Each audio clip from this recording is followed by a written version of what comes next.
What in the world has happened post NAWCQ?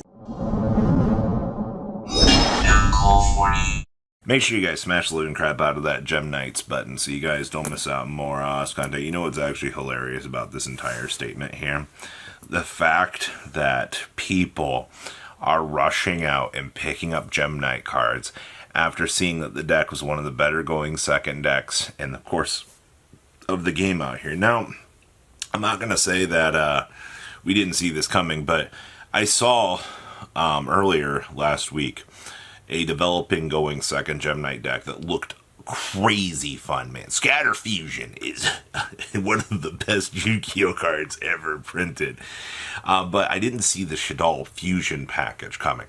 I think that was honestly kind of the spice that really put this deck over the edge in terms of, you know, its innovation call. Because being able to deploy the Shaddoll stuff really just made that deck into a crazier idea. And honestly, the fact that somebody figured out that building going second on top of the existing idea that was kind of floating around, but modifying it with the Shaddoll Fusion cards to make this deck into an OTK monster, kudos to that.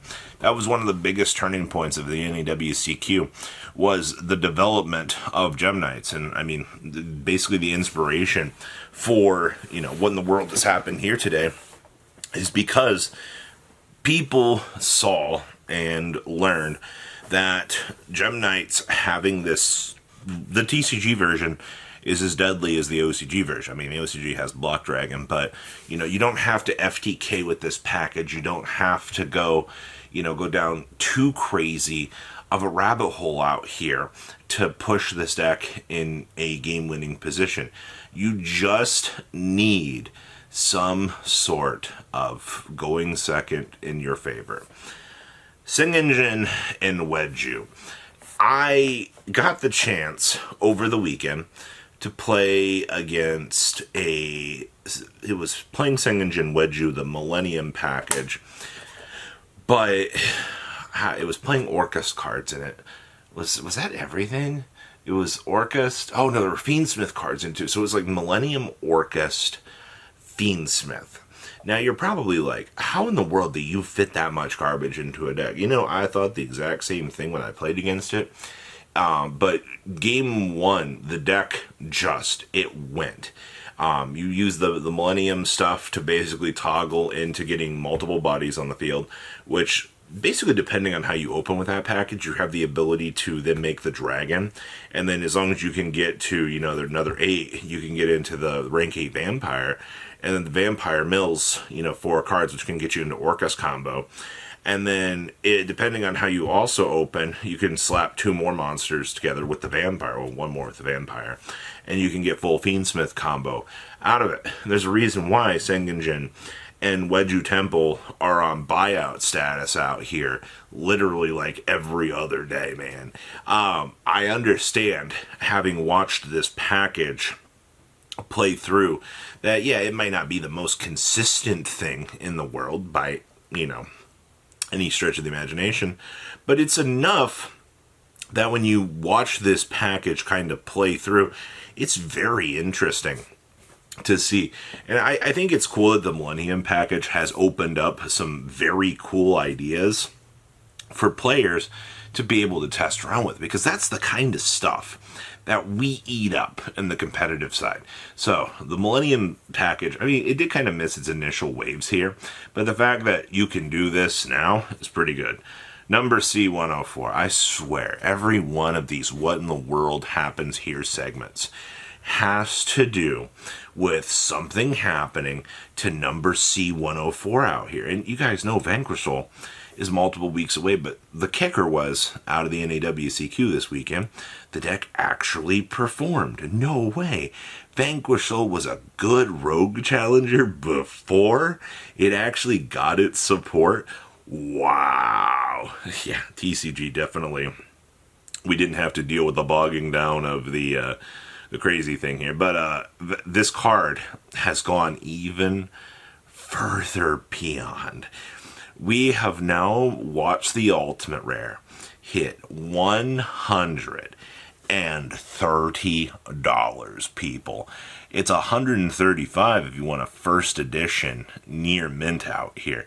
Now, the Super can't be anywhere near that bad, right? No, the Super has gotten worse too. The Super is officially a $64 card. It makes wanting to open up Judgment of the Light look like an actual discussable option out here, and I can't believe I'm saying that, because that's a horrible thing to be wanting to rush out and buy product. We did the numbers, by the way. You can go on TCG Player, and you can pick up Judgment of the Light for, like, nothing. It's actually a horrifying thought that it's now worth it to go buy sealed product for Judgment of the Light to try to open it, to try to pull Masquerades, because Masquerade's only a super rare. That's the point that I'm making here today. Think about that, people. Alright, if buying the old vintage sealed product is now worth it because of one card, that's things that you didn't think you would see. Dark Magician Girl, the Dragon Knight Alt Arts.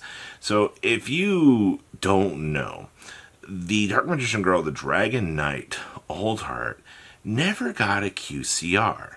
Now, you're probably like, well, wait a minute. This card had an Alt Art?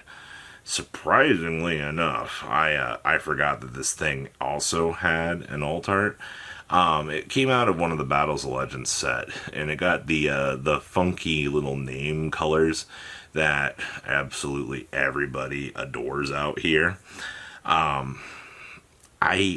am more intrigued by the fact that with the Alt Art's existence, why it itself never got a QCR, because sure, it wouldn't have been worth a spectacular amount of money, but it would have been worth enough that people would have paid attention to it and given it the time of day of the collectible side of things.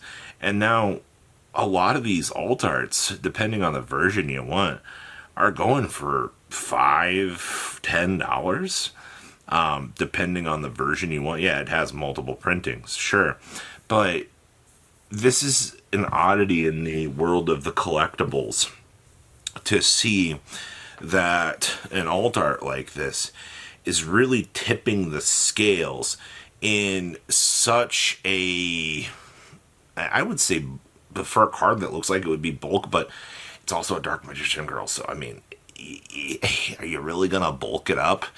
I don't know.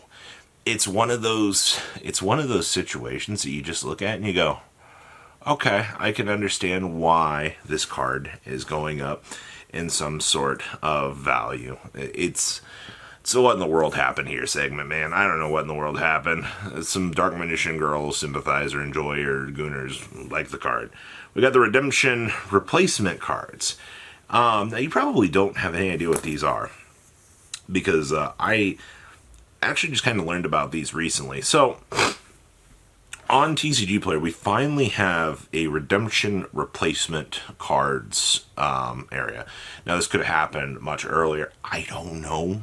My friend just told me it was added fairly recently, so I wanted to include this. So there are basically some cards that will have a K at the end of the set ID. So it'll be like Judgment of the Light, Ian 104K. It's just an example. I don't think it's one of the actual ones.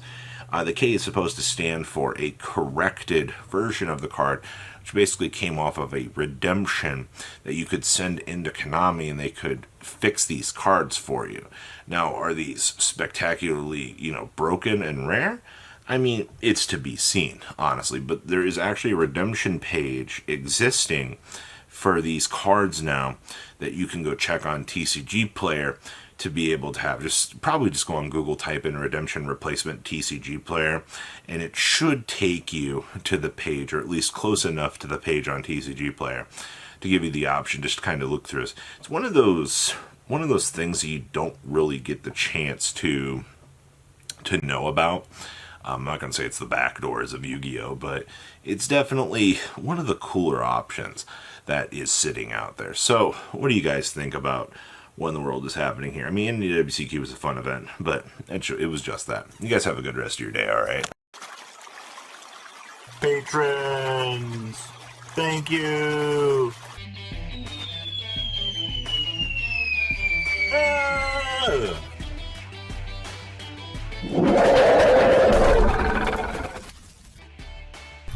Thank you so much for watching. Check out these other videos.